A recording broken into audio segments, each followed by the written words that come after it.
So hello guys, आज हम amenorrhoea के बारे में बात करेंगे जिसको अनार्तव भी कहते हैं। इसमें क्या होता है कि एब्सेंस होता है मेंस्ट्रुएशन का, मतलब कि जो महीना जिसको बोलते हैं वो आता ही नहीं है। ठीक है, फीमेल्स में जो पीरियड्स आते हैं वो आता ही नहीं है इसमें।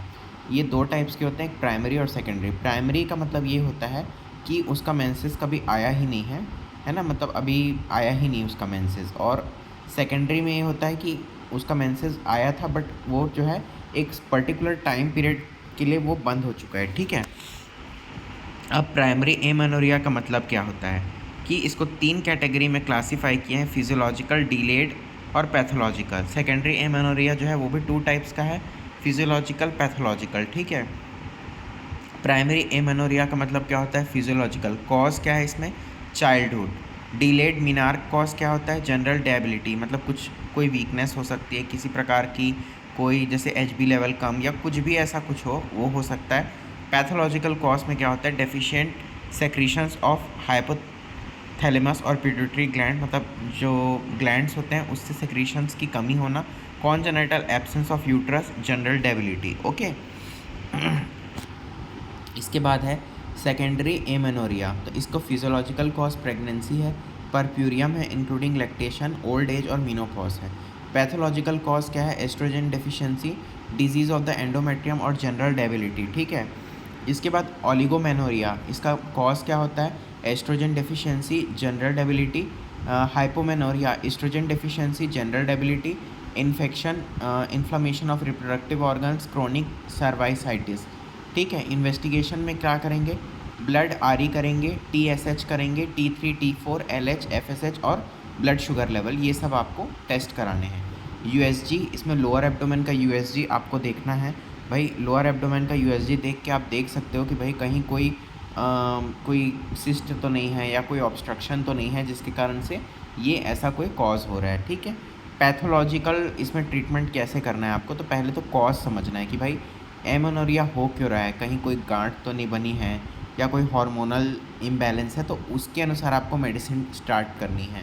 ठीक है, क्योंकि स्ट्रेस इंड्यूस भी हो सकता है ना, कोई इन्फेक्शन हो सकता है, कोई बैक्टीरियल इन्फेक्शन हो सकता है, या कोई आपका लिवर रिलेटेड भी कुछ शायद हो सकता है ना।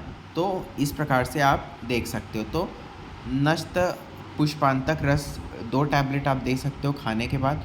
अशोकारिष्ट या कुमारी आसव, इसको 20 ml दे सकते हो आधे कप पानी के साथ खाने के बाद। और सुकुमार रसायन करके आता है, उसका भी सेम डोज है, उसको आप सुकुमार कषायम उसको सेम डोज आप दे सकते हो, है ना। रजा प्रवर्तनीवर्ती 2 टैबलेट दे सकते हो before meals with warm water till starting of menstruation, मतलब मेंस्ट्रुएशन नहा आने तक इस टैबलेट को आपको चलाना है। देन फल घृत और बृहद शतावरी घृत है, 1/2 to 1 TSF ट्वाइस डेली, और shatavari powder 1 TSF twice daily with milk. उसके बाद है धात्री लौ, नवायस लौ, 2 tab twice daily after meal, इसको आपको देना है अगर पेशेंट एनीमिक है तो। अनुवासन और उत्तर बस्ती भी बहुत हेल्पफुल है। ठीक है, अब फार्मास्यूटिकल प्रोडक्ट्स हम देखते हैं तो टैब एम आई कॉर्डियल, ठीक है, M2 टोन सिरप आता है, her care, Eve care, WWB organic, ये सब आप दे सकते हो। 2 टैबलेट इसको आफ्टर मील दे सकते हो। और सिरप एमाइको cordial, M2 tone, Eve care, her care, 2 TSF twice daily after meals. Cap MC ऑन प्रेग्निल, 2 cap twice daily after meals with warm water.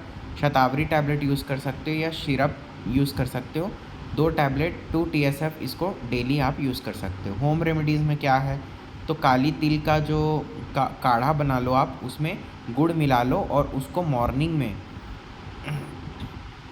आप जो है ले लो जिस दिन से आपका मेंस्ट्रुएशन स्टार्ट होने वाला है। मतलब डेली आपको इसको लेना है जब तक मेंसेस ना आए। शतावरी का रूट है, उसका जूस है, उसको 2 चम्मच आप 2 बार ले सकते हो।